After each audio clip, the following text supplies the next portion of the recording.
theory of mind is a pervasive human ability that we didn't even suspect existed until we studied autism. That's why it's very important when you talk about theory of mind also to talk about autism. Theory of mind is a nickname. It's really intended to refer to the ability that we all have, we human beings, to understand other human beings, not in terms of how they behave, what they do, but in terms of what they feel and think. So totally invisible things in your head, but we have a theory of what happens in your mind. It's not a theory like philosophers have. It's not an explicit theory. It's an intuition. So we behave all the time as if we knew that beliefs and desires and feelings actually enable us to project what we're going to do next. So if John leaves the house with an umbrella, the reason is not that it's raining. It may not be raining at all. But the reason is John believes it will rain. It has nothing to do with reality. It has to do with his belief. So that particular ability is what we hypothesize is missing in autism. And that is why they have this very interesting and typical inability to engage with other people in a reciprocal fashion. They can't track millisecond by millisecond what somebody else may feel or know or believe. It's as if we had an invisible GPS in our brain which navigates us around the social world, what other people do, without us even thinking about it. In the case of autism, they have to use a map, which is much more cumbersome. It takes much more time. We all love the idea of a navigator in our cars. We can do things. The navigator does things for us that we don't have to think about. It'll point us into the right direction. And so theory of mind is an ability for which we coin the nonsense word, mentalizing. So we can mentalize and thereby have an advantage by being able to project and explain what somebody is doing, why they're doing it. And of course, one of the things that mentalizing enables people to do is to lie. It gives you the ability to tell whether you know something and whether I can insert a false belief into your mind. I then have to track this. So it's a hugely important tool in our social interaction, not always for the good. One of the things that has been said about autistic people is that they don't lie. And they don't, in fact, understand why ordinary people, they lie all the time. We even lie when we don't need to. For example, just to be nice to somebody, to be very flattering. All of our politeness rules have to do with the kind of unconscious mentalizing program which says we don't want to offend them. It is clear that we are taking feedback all the time, and we will see whether we have gone wrong in what we are doing and thinking about them.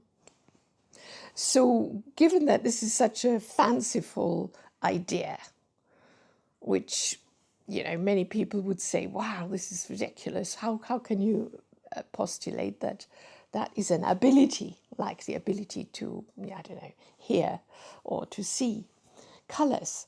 Well, I think it is just like that. It's just like an ability to see colours, an ability to see the invisible mental states of others. And therefore, it has a basis in the brain. And we could show this using neuroimaging methods.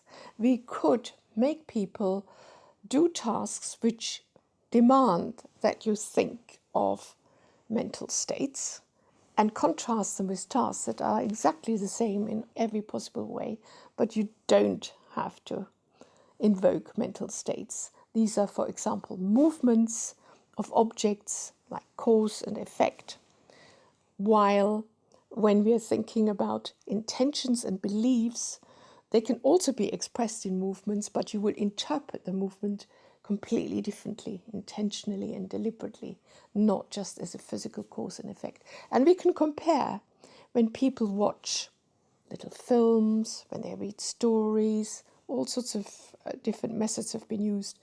See what happens in their brain in these two situations, subtract activity in the brain between these two conditions, and what we can see is a particular network of regions, and that's a robust network. It's frontal regions, temporal regions, and they are very, very well connected in the normal case and not so well connected in the case of autism. So there is a biological basis for theory of mind. So thinking about mentalizing and theory of mind has really changed the way we look at the development of the human mind and the evolution of the human mind. So one question that you need to ask immediately is, where does this come from in evolution? Is it really human specific? And this is where the future work will be. And already there are studies that show that other animals have some beginnings of this very same ability. A very interesting study has been carried out with birds, with very clever birds, the corvid family, who hide food. And if they know that they are observed by another bird, they will later on take away the hidden food and put it somewhere else. This is theory of mind. Now, it is very reasonable to suppose that maybe this also happens in other species, and it'd be very interesting to see that. But this is a kind of theory of mind that is totally without language. We believe that human beings have possibly two forms of theory of mind, the very, very automatic one, and another one which has a lot to do with language and which can be used in order to reflect on our own mind. So that's another way that the future study will have to go. We'll have to see, why is it so special for human beings that they can consciously reflect on what they think and intend and feel. So there is a lot to be done still in research on theory of mind.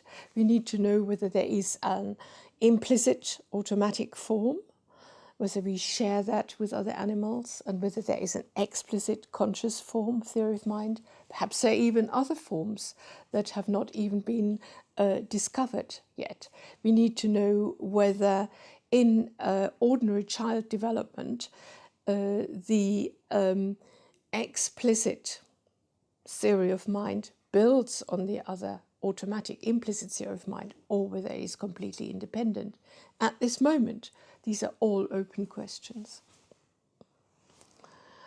Sometimes people mistake theory of mind and mentalizing for empathy.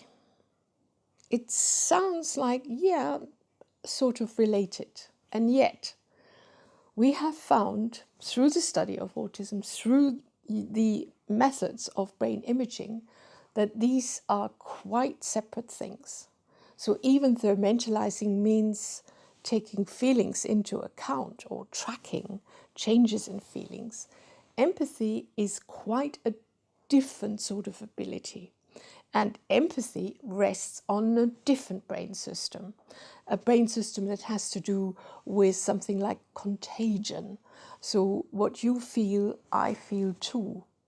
If you laugh, I will laugh slightly. I might not show it, but we have shown through using very small devices on the face, that the muscles that are to do with laughing will be activated, will be ready to laugh when another person laughs. So this is a kind of automatic mechanism that we can say is a primary form of empathy, so that we do indeed feel the other's pain, we also feel the other's joy. But that is something quite separate. And the fascinating thing is that in autism, this is actually very often intact and present. So it's not the case that in autism all social abilities are missing. It's just this mentalizing that's missing.